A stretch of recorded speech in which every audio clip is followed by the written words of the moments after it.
इस एडवेंचरस और मजेदार कहानी की शुरुआत होती है एक ऐसे समय को दिखाते हुए जब सारी चीजें उतनी ज्यादा एडवांस नहीं हुआ करती थी। सारे लोग तो नॉर्मल वे में रहना पसंद करते थे। ये वो समय होता है जब सभी को लगता था कि पृथ्वी हमारी असली दुनिया है, इसके अलावा ब्रह्मांड में कुछ और मौजूद ही नहीं है। अब हमें यहाँ पर एक गांव की तरफ दिखाया जाता है जहाँ लोगों का मानना होता था कि उनके यहाँ पर एक गॉड स्पिरिट रहती है जो कि बहुत ही ज्यादा खतरनाक थी। सभी लोग तो डर के मारे उनकी पूजा किया करते थे और रात के समय बाहर भी नहीं निकलते। अब हमें यहाँ उस गांव की बहुत सारी लड़कियों को दिखाया जाता है जो कि पानी के अंदर फ्लावर्स में कैंडल लगाकर दूर भेज रही थी। दरअसल उस गांव में रीति रिवाज होता है कि अगर कोई भी लड़की कैंडल पानी में फेंकती है और उस कैंडल को जो भी आदमी लेगा वो उससे शादी कर सकता था। अब हमें यहाँ किनारे पर नेस्ली नाम की एक लड़की दिखाई जाती है जिसे कि पानी के अंदर एक बॉडी मिली थी जो राजा की बेटी की होती है। नेस्ली जैसे ही उसकी मदद करने जा रही थी तब वो पानी में गिर गई और अब वो लगातार नीचे डूबती जा रही होती है। लेकिन एंड मोमेंट पर पानी के अंदर से कुछ अजीब सी चीज बाहर निकलती है जिसने कि नेस्ली को पकड़ लिया और उसे बाहर की तरफ लेकर आ गया। उस अनजान चीज की पूरी शक्ल नहीं दिखाई जाती लेकिन उसके हर बॉडी पर हॉर्न्स लगे हुए थे। उसकी पूरी बॉडी तो एकदम से डरावनी और काफी ज्यादा घिनौनी भी थी। लेकिन उसने राजा की बेटी और नेस्ली को बचाया और किनारे पर ला दिया, जिसके बाद वो कहीं दूर निकल जाता है। कुछ ही देर के अंदर अंदर राजा अपने सारे लोगों के साथ अपनी बेटी को जब वहां देख रहे थे तो वो काफी खुश होते हैं क्योंकि राजा की बेटी अभी तक मरी नहीं होती, उसकी सांसें तो चल रही थी।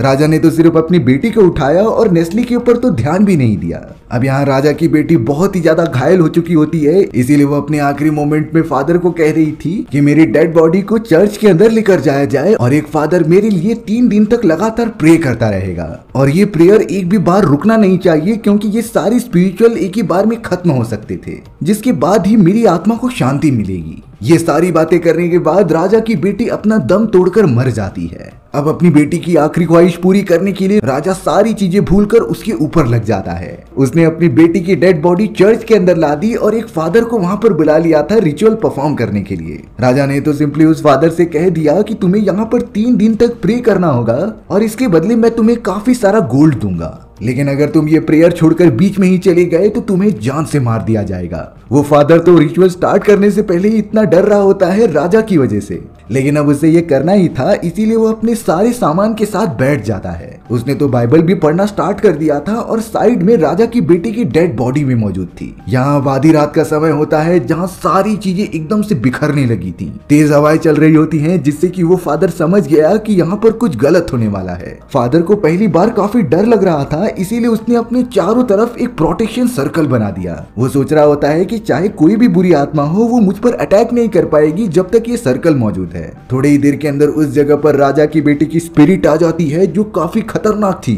और उसने तुरंत फादर के ऊपर हमला कर दिया। ये खतरनाक सीन तो यहीं पर ब्लैंक हो जाता है। अब हमें उसी गांव में जोनाथन नाम का एक आदमी दिखाया जा रहा था जो कि किसी अनजान लड़की के साथ बेड पर सोया हुआ होता है। अब उस लड़की के फादर को पता चल गया कि जोनाथन उसके साथ मौजूद है, इसीलिए वो तुरंत ही अपने साथियों के साथ वहां आ जाता है। उन दोनों को साथ में देखकर लड़की का फादर काफी चिल्ला रहा था और अब उसने जोनाथन को कह दिया कि तुम्हें मेरी बेटी के साथ शादी करनी होगी। हालांकि जोनाथन खड़ा होकर कहता है कि मैं शादी करने के लिए तैयार तो हूँ, लेकिन अभी उसके लिए टाइम है। जोनाथन तुरंत ही उस जगह पर धूम दबाकर भागने लग जाता है क्योंकि अगर वो वहां पर रुक गया तो लड़की का फादर उसकी शादी करा देगा। जोनाथन तो चालाकी से एक गाड़ी के अंदर बैठ जाता है जो कि दूसरी तरफ जा रही थी। तब जाकर हमें पता चला कि जोनाथन एक रिसर्चर है। उसे अलग अलग जगहों पर घूमकर नक्शे बनाना काफी ज्यादा पसंद था और उसका एक सपना होता है कि वो पूरी दुनिया घूमकर एक दिन बहुत ही बड़ा नक्शा बनाए जिससे कि सभी लोगों की मदद हो और वो उसे रिफर करके कहीं भी जा सकते थे। हालांकि अभी तक जोनाथन की ये रिसर्च कंप्लीट नहीं हुई होती और उसने जितने भी नक्शे बनाए थे वो एकदम परफेक्ट होते हैं। वो तो अपने दोस्तों से जो कि अलग अलग देशों में मौजूद हैं उनसे फीडबैक लेने के लिए कबूतरों की मदद से मैसेज सेंड किया करता था। यानी कि धीरे धीरे जोनाथन इन सारे कामों में काफी अच्छा हो रहा होता है। अब हमें वही राजा दिखाया जाता है जो किसी भी तरीके से अपनी बेटी की वो रिचुअल पूरी करना चाहता था क्योंकि यही उसकी बेटी की आखिरी ख्वाहिश होती है। यहाँ पर अब पूरे 3 दिन बीत चुके थे और राजा को लग रहा था कि वो पुराना वाला प्रीस्ट अभी तक रिचुअल परफॉर्म कर चुका होगा, इसीलिए वो राजा एक दूसरे प्रीस्ट को कुछ पैसे देता है जो कह रहा था कि तुम ये लेकर चर्च में मौजूद स्पिरिचुअल करने वाले प्रीस्ट को दे दो, क्योंकि उसने काफी ज्यादा मेहनत की है और शायद अब तक मेरी बेटी ठीक हो चुकी होगी। हालांकि वो दूसरा वाला प्रीस्ट काफी ज्यादा डर रहा होता है, क्योंकि अगर उस प्रीस्ट ने सारे रिचुअल परफॉर्म कर लिए होते तो वो यहाँ पर वापस आ जाता। लेकिन राजा ने उसे कहा कि तुम ये सारे पैसे उसे देकर आ जाओ। दूसरा वाला प्रीस्ट तो काफी ज्यादा डर रहा होता है उस चर्च के अंदर जाने के लिए, क्योंकि उसके अंदर राजा की बेटी की डेड बॉडी जो मौजूद थी। अब वो प्रीस्ट सारे पैसे लेकर कैसे भी उस चर्च के अंदर पहुंच तो जाता है, लेकिन उसने जैसे ही पुराने वाले प्रीस्ट को देखा तो उसकी डेड बॉडी भी उस जगह पर पड़ी हुई थी। वो प्रीस्ट तो काफी ज्यादा डर गया और उसके हाथ से सारे पैसे भी नीचे गिर गए होते हैं। उस प्रीस्ट ने जैसे ही नोटिस किया कि चारों तरफ निशान बनाए गए हैं तो वो समझ जाता है कि ये तो शैतानों से बचने के लिए किया जाता है, यानी कि हो ना हो इस चर्च के अंदर कोई खतरनाक शैतान है जिसने कि इस प्रीस्ट की जान ले ली। इस बात से दूसरा वाला प्रीस्ट काफी डर कर भागने लगता है, पर तभी उस जगह पर दो भाई आ चुके थे। वो दोनों भाई काफी लालची होते हैं, इसीलिए जमीन पर पड़े हुए सिक्कों को वो उठाने लगे। सारा सोना उन्होंने अपने पास रख लिया होता है, लेकिन अब वो प्रीस्ट दोनों भाइयों से कह रहा था कि हमें ऊपर वाली छत ठीक कर देनी चाहिए, क्योंकि बाहर से आने वाली रोशनी राजा की बेटी की डेड बॉडी के ऊपर पड़ रही थी, और अगर ये बात राजा को पता चली तो वो हमें जरूर सजा देंगे। इसी डर के कारण वो दोनों भाई चर्च के एकदम टॉप पर चले जाते हैं और उसकी मरम्मत करते हैं। लेकिन अचानक उन दोनों भाइयों में से छोटे वाले का पैर फिसल जाता है और वो ऊपर से डायरेक्टली नीचे गिरता है। उसके आंखों में काफी चोट लगने की वजह से बड़ा वाला भाई उसे दूर लेकर जा रहा था, और उसी समय राजा अपने पूरे सैनिकों के साथ आ जाते हैं, क्योंकि उसे अपनी बेटी को जो देखना था। लेकिन इस समय वो प्रीस्ट काफी ज्यादा डर जाता है और अपना क्रॉस का सिंबल सामने दिखाने लगता है। वो तो सभी को कह रहा था कि इस चर्च के अंदर जो भी बुरी आत्मा है उसने ही हमारे साथ ये किया है, और अब हमें इस चर्च के अंदर बिल्कुल नहीं जाना चाहिए, क्योंकि ये खतरनाक हो सकता था। देखते ही देखते उस चर्च के चारों तरफ काले कौवे घूमने लग जाते हैं। गांव वाले और सारे सिपाही तो समझने लगे थे कि शायद ये सारी बातें सच है, इसीलिए वो लोग डर कर दूसरी तरफ भागने लगे।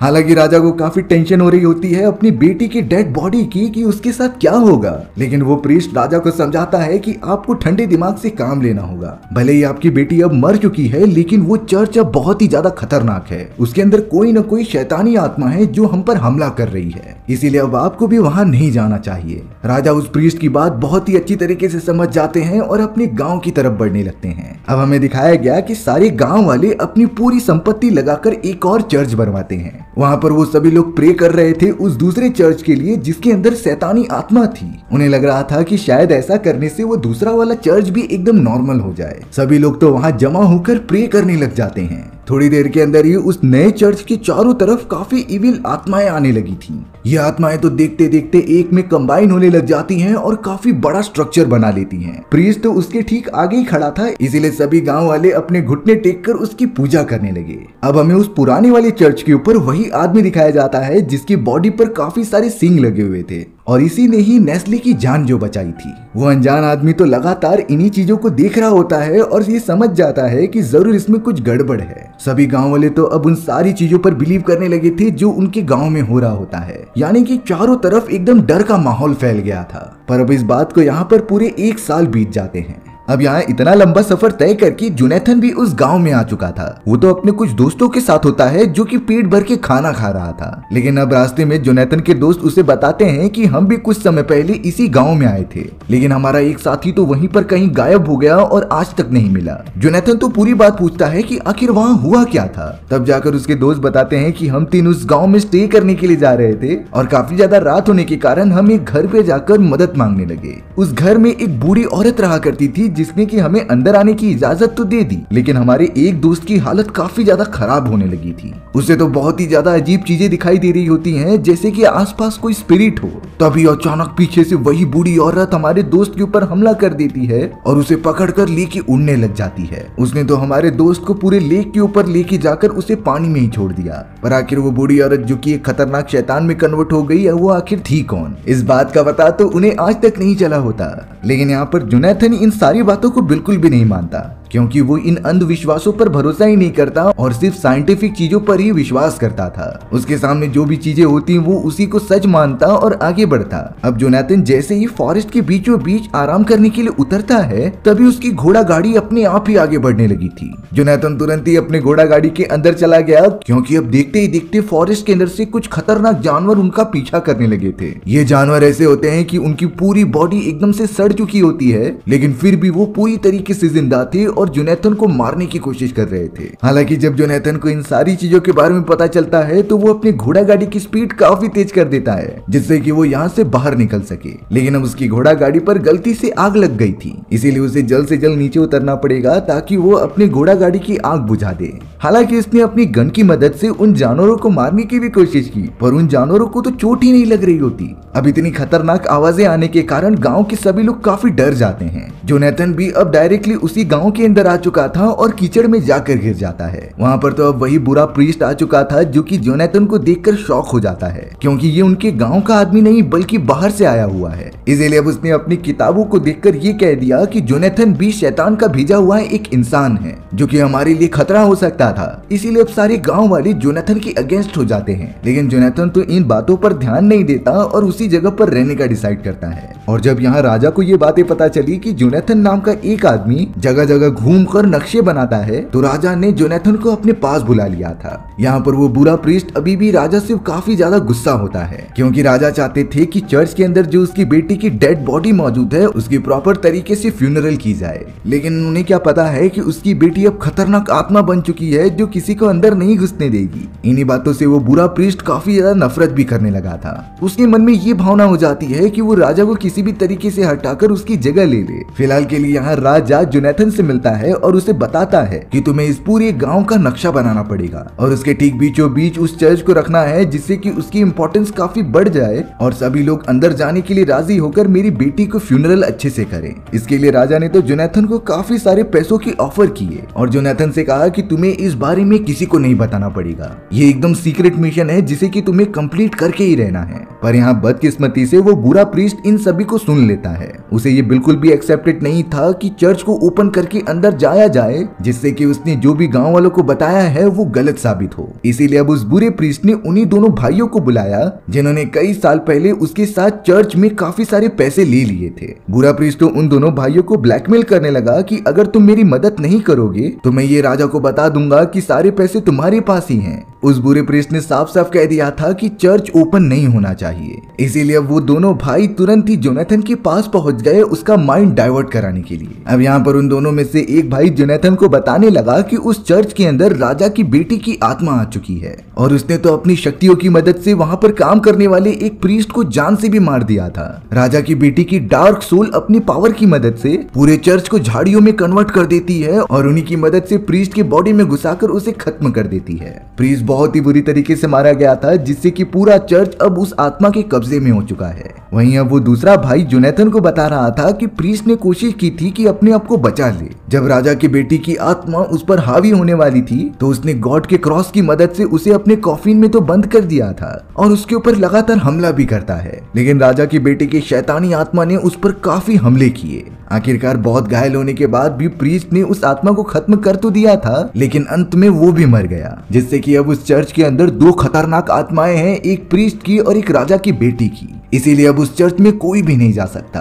लेकिन जोनाथन को ये सारी बातें एकदम मजाक लगती हैं और वो इन पर भरोसा भी नहीं करता, क्योंकि वो एक साइंटिफिक पर्सन था और उसे सिर्फ अपने आंखों के सामने दिखी हुई चीजों पर ही भरोसा होता है। जोनाथन तो सोच रहा था कि शायद ये दोनों भाई बहुत ही ज्यादा ड्रिंक कर चुके हैं, इसीलिए ये सारी बातें कर रहे हैं। तब जोनाथन नोटिस करता है कि उन दोनों भाइयों का चेहरा काफी बदल चुका है और वो एक शैतान में कन्वर्ट होते जा रहे हैं। और अब जोनाथन तो राजा की बेटी की आत्मा को भी उस जगह पर देखता है जो काफी खतरनाक थी। जोनाथन को अपनी आंखों पर विश्वास नहीं हो रहा था कि ये रियलिटी में हो रहा है, जिसके अगले ही मोमेंट में अब उसके आसपास की सारी चीजें एक अलग ही वर्ल्ड में कन्वर्ट होने लगी थी। ये एक अलग ही आत्माओं की दुनिया होती है जहाँ पर सभी आत्माएं एक साथ जुड़ती थी। जोनाथन को तो ऐसा लग रहा था कि वो किसी दूसरे यूनिवर्स में पहुंच गया है और अब ठीक उसके सामने स्पिरिट ऑफ गॉड आ जाते हैं। उनकी तो बहुत सारी खतरनाक आंखें होती हैं जो कि अब जोनाथन को डराते हुए कह रहे थे कि मुझे शिप टाइप के एक बड़े से आदमी की तलाश है और मैं तुम्हें ये काम दे रहा हूँ कि उस आदमी को जल्द से जल्द ढूंढो जिसके बॉडी पर बहुत सारे सींग लगे हुए हैं, और अगर तुमने ऐसा नहीं किया तो मैं तुम्हें जान से मार दूंगा। जोनाथन को फिलहाल के लिए कुछ नहीं समझ रहा था और वो इसी तरीके से बेहोश हो जाता है। जिसके थोड़ी देर बाद जोनाथन अपनी आंखें खोलता है तो आसपास के सभी लोग बेहोश पड़े हुए थे, लेकिन उसे इतना तो समझ गया था कि ये उसका कोई सपना नहीं हो सकता। इसीलिए अब जोनाथन स्पिरिट ऑफ गॉड के उस आदेश को फॉलो करने के लिए चर्च की तरफ जाने लगा, यानी कि वो ये सच्चाई पता करना चाहता था कि आखिर चर्च के अंदर क्या मौजूद है। जोनाथन तो अब चर्च के अंदर घुसने की कोशिश कर रहा था, लेकिन वो सारी चीजें तो बंद थी, इसीलिए वो छत के ऊपर चढ़ने लगा कि वहाँ से कोई रास्ता निकल सके। अब वो दोनों भाई भी उस जगह पर आ जाते हैं, जो कि जोनाथन को ऊपर चढ़ता हुआ देखकर काफी गुस्सा हो रहे थे, क्योंकि बुरे प्रीस्ट ने कहा था कि जोनाथन को अंदर घुसने से रोकना है। अब उनमें से एक भाई काफी ज्यादा टेंशन में था कि कहीं वो बुरा प्रीस्ट उन्हें फंसा न दे, इसलिए उसके पास जो पैसे बचे हुए होते हैं वो उसे जमीन के अंदर गाड़ देता है, ताकि वो बाद में आकर इन्हीं पैसों को वापस ले सके। अब जोनाथन अंदर घुसने की कोशिश तो कर रहा था, लेकिन उसका सामान का बैग गायब हो जाता है। जोनाथन को लगने लगा कि शायद वो बैग चर्च के अंदर गिर चुका है, इसलिए जब वो अंदर की तरफ देखता है तभी अचानक एक क्रॉस लटकता हुआ उसकी तरफ आ गया, जिससे जोनाथन काफी डर जाता है और वो नीचे की तरफ गिरने लगा। जोनाथन की मदद करने के लिए राजा ने रायन नाम के एक आदमी को भेजा होता है। रायन ने जब देखा कि जोनाथन ऊपर से गिर रहा है तो वो उसकी रस्सी की मदद से उसे बचा लेता है और जोनाथन की जान बाल बाल बची थी। रायन तो जोनाथन को मना करने लगा कि तुम्हें इस तरीके से अब चर्च के अंदर नहीं जाना चाहिए, क्योंकि अभी काफी खतरा हो सकता है। अब वो दूसरा भाई जब थोड़ी देर बाद उस जगह पर आता है अपने पैसे लेने के लिए, तो वहाँ से सारे पैसे गायब हो चुके थे। उसे बहुत ही ज्यादा गुस्सा आने लगा कि आखिर ये काम किसने किया होगा। वो जल्द से जल्द अपने दूसरे भाई के पास पहुंचता है, जिन्होंने किसी भी तरीके से रायन को बंदी बना लिया था। वो तो रायन को टॉर्चर करने लगे थे कि आखिर असली प्लान क्या है और जोनाथन करना क्या चाहता है। रायन ने उसे सब कुछ बता दिया था कि किस तरीके से जोनाथन चर्च के अंदर घुसकर राजा की बेटी की डेड बॉडी को बाहर लेकर आएगा और उस पूरी जगह का एक नक्शा बनाएगा। सारी चीजें पूछने के बाद उन दोनों भाइयों ने रायन को छोड़ दिया था। रायन भी अब जल्द से जल्द ट्रेवल करता हुआ जोनाथन के पास आता है और उसे बता देता है कि कैसे वो दोनों भाई तुम्हें मारने की कोशिश कर रहे हैं, इसीलिए अब हमें यहाँ पर जरा भी नहीं रुकना चाहिए, हमारी जान को खतरा हो सकता था। रायन तो जल्द से जल्द अपनी गर्लफ्रेंड को भी बुलाने चला गया, जो और कोई नहीं बल्कि नेस्ली होती है। नेस्ली तो शुरुआत से ही रायन से काफी प्यार करती थी, इसीलिए जब रायन उसे बुलाता है तो नेस्ली मना नहीं करती और उसके साथ जाने लगती है। यानी कि जोनाथन, रायन और नेटली ने डिसीजन ले लिया था कि वो ये गांव छोड़कर हमेशा के लिए चले जाएंगे। अब यहाँ पर वो बुरा प्रीस्ट सभी गांव वालों के सामने राजा की बेइज्जती करता है और उसे सभी लोगों के नजरों में गिराने की कोशिश कर रहा था, और देखने से ऐसा लगता है कि सारे लोग उस बुरे प्रीस्ट की बातों से कन्विंस भी हो रहे हैं, जिससे कि उनका राजा से कनेक्शन थोड़ा सा टूटता चला गया। अब हमें रायन, जोनाथन और नेस्ली दिखाई जाती है, जो कि नाव की मदद से दूसरी तरफ जाना चाहते थे,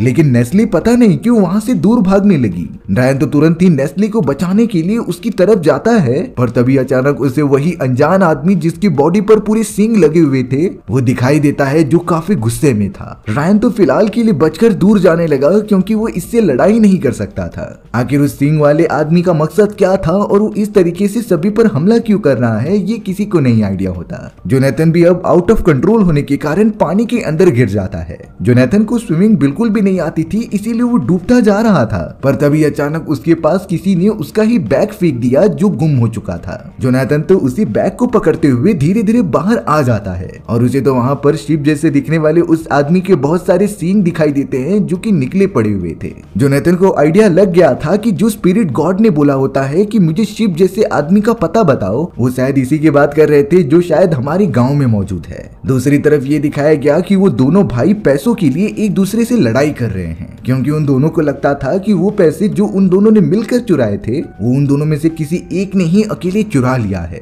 और अब इन्हीं सारी चीजों की वजह से दोनों में काफी लड़ाई होती है। बड़े भाई ने तो छोटे भाई को जान से मार दिया था, और तभी उसी समय नेस्ली भी आ जाती है, जिसने कि ये मर्डर देख लिया होता है। इतनी तेजी से आवाज सुनकर सारे गांव वाले उस जगह पर आने लगे थे, इसीलिए वो बड़ा भाई खुद नहीं फंसना चाहता था, तो उसने चाकू अब नेस्ली के हाथों में दे दिया और ऐसा बिहेव करने लगा कि नेस्ली ने ही उसके छोटे भाई को मारा है और उसे भी जान से मारने की कोशिश कर रही है। सभी गांव वाले जब वहां पर आ जाते हैं तो उन्हें ऐसा ही लग रहा था कि ये सारा काम नेस्ली ने किया है, क्योंकि उसके हाथ में चाकू जो मौजूद होता है। सभी लोगों ने नेस्ली को पकड़ लिया, क्योंकि उन्हें कंफर्म हो चुका था कि ये शैतान द्वारा भेजी गई इंसान है, जो हम सभी को खत्म करने के लिए आई है। सभी लोग तो उसे पकड़कर सजा देने के लिए गांव में लेकर चले गए। अब जोनाथन सीधा राजा के महल में चला जाता है। जोनाथन तो अब राजा से साफ साफ पूछता है कि आखिर इसके पीछे आपका मकसद क्या है, और आप इस तरीके से मुझे सिर्फ नक्शा बनाने के लिए नहीं बुला सकते। काफी ज्यादा सोचने के बाद जोनाथन ने बोल दिया कि शायद आप मुझसे चर्च में मौजूद अपनी बेटी की डेड बॉडी बाहर निकलवाना चाहते हैं और उसके असली कातिल के बारे में पता लगवाना चाहते हैं। राजा भी काफी इमोशनल होकर कहने लगा कि हाँ, मैं यही चाहता था, लेकिन किस तरीके से मैं तुम्हें कहूँ समझता ही नहीं।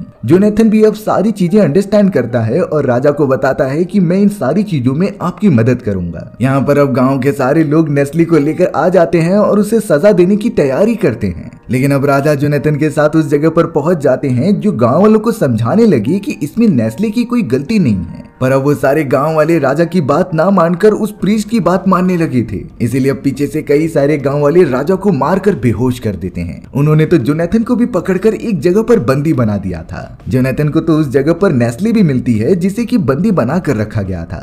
अब यहाँ बात करने पर जोनाथन को पता चला कि नेस्ले उस आदमी को जानती है जिसकी पूरी बॉडी पर सींग लगे हुए थे, और इसी आदमी को स्पिरिट गॉड ने ढूंढने के लिए कहा होता है जोनाथन को। नेस्ले ने ये बताया कि वो नदी के किनारे उसी सींग वाले आदमी को खाना देने के लिए आती थी, और वो आज भी उसी के लिए गई होती है। अब जोनाथन के पास उसका बड़ा सा मैप होता है जिसके अंदर वो निकलने का रास्ता चेक करने लगा था, क्योंकि उसे किसी भी हालत में ये मिशन कंप्लीट करके इस गांव से बाहर जो निकलना है। इन्हीं सारी चीजों के बीच जोनाथन उस बचे हुए भाई और प्रीस्ट की बातें सुन लेता है कि उन लोगों ने मिलकर प्लान बनाया है कि राजा को खत्म कर दिया जाए और वो बचा हुआ भाई इस पूरी जगह को अपने कंट्रोल में लेकर गांव वालों पर राज करे। प्रीस्ट भी इस प्लान में उसका पूरी तरीके से साथ दे रहा था। अब यहाँ प्रीस्ट के कहने पर सभी गांव वाले नेस्ले को उठाकर सजा देने के लिए लेकर चले जाते हैं। जोनाथन पूरी तरीके से वहाँ स्टक हो गया था, क्योंकि उस जेल को बाहर से ही खोला जा सकता है। इसीलिए अब कुछ देर बाद जोनाथन की मदद एक बूढ़ा आदमी कर रहा था, जिसे कि उन दोनों पर भरोसा होता है। रायन भी अब जोनाथन के पास पहुंच चुका था और उन्हें किसी भी हालत में नेस्ले को बचाना है, इसीलिए वो दोनों निकल पड़ते हैं नेस्ले के पास। सभी गांव वाले एक तरफ जमा हुए थे और प्रीस्ट अपनी रिचुअल करके ये बोलता है कि अगर नेस्ले को जिस नाव पर लिटाया गया है वो अगर नीचे डूब गई तो नेस्ले एक्चुअल में एक इविल स्पिरिट है और वो हमें खत्म करने आई है। लेकिन अगर नेस्ले की नाव नहीं डूबती तो वो नॉर्मल लड़की है। पर प्रीस्ट ने यहाँ पर एक चालाकी की, क्योंकि उसने नाव के अंदर काफी सारे पत्थर डाल दिए थे और नाव के अंदर छेद कर दिया था, जिससे कि वो नीचे डूबेगी ही। यानी कि ये सारी चीजें उसने पहले से ही प्लान करके रखी होती है नेस्ले को खत्म करने के लिए। नेस्ले को अब जल्द से जल्द पानी में छोड़ दिया जाता है, जिससे कि उसके नाव में काफी पानी भरने लगा था। लेकिन नेस्ले जैसे ही पानी में डूबने जाती तभी अचानक सारे गांव वाले एक बड़े से पेड़ के ऊपर उसी आदमी को देखते हैं जिसकी पूरी बॉडी पर बहुत सारे सींग लगे हुए थे। सभी लोग पता नहीं क्यों उस आदमी की तरफ भागने लगे, प्रीस्ट के मना करने के बावजूद भी। शायद वो उस अनजान आदमी जिसके पास सींग मौजूद थे उससे बदला लेना चाहते हैं इतने सारे लोगों की मौत का। सभी लोग एक के बाद एक उसकी तरफ जाकर हमला करने लगे थे। वहीं अब जोनाथन असली सच्चाई पता करने के लिए चर्च में चला जाता है और वहाँ का दरवाजा ओपन करके अंदर घुसता है। तभी जोनाथन ने देखा कि राजा की बेटी की डेड बॉडी अभी भी वैसी की वैसी ही पड़ी हुई है, उसमें जरा भी चेंजेस नहीं आए थे और उसकी बॉडी डीकम्पोज भी नहीं हुई थी। तभी अचानक हमें पीछे से कोई दिखाया जाता है जो कि जोनाथन के नक्शे को चुराने की कोशिश कर रहा था, पर जोनाथन ने उसे तुरंत ही देख लिया और उसके पैर पर गोली मार दी। तब जाकर रियलाइज होता है कि ये और कोई नहीं बल्कि वो पहला वाला प्रीस्ट था जिसे कि राजा ने यहाँ पर उसकी बेटी का प्रे करने के लिए भेजा होता है, यानी कि वो मरा नहीं था। अब यहाँ पर जोनाथन के सारी बातें पूछने के बाद प्रीस्ट उन्हें बता रहा था कि कुछ साल पहले जब राजा की बेटी ने पानी के अंदर कैंडल जलाकर छोड़ा होता है तो वो कैंडल गलती से मुझे मिल गया था और तब से ही राजा की बेटी और मैं एक दूसरे से प्यार करते थे। लेकिन एक दिन नेस्ले ने हमें इस तरीके से देख लिया, इसीलिए मुझे ये बातें छुपाने के लिए एक अजीब तरीके की कॉस्ट्यूम बनानी पड़ी। मैंने ही उस कॉस्ट्यूम को पहनकर नेस्ले और राजा की बेटी को पानी में गिरने से बचाया होता है। वो 3 दिन बीतने के बाद अच्छे से प्रे नहीं कर पाया था, इसीलिए उसने यहीं पर छुपने का डिसाइड किया और एक खतरनाक क्रिएचर का कॉस्ट्यूम पहन लिया, जिससे कि सभी लोग मुझसे दूर रहें और मेरे बारे में ना पता चल पाए।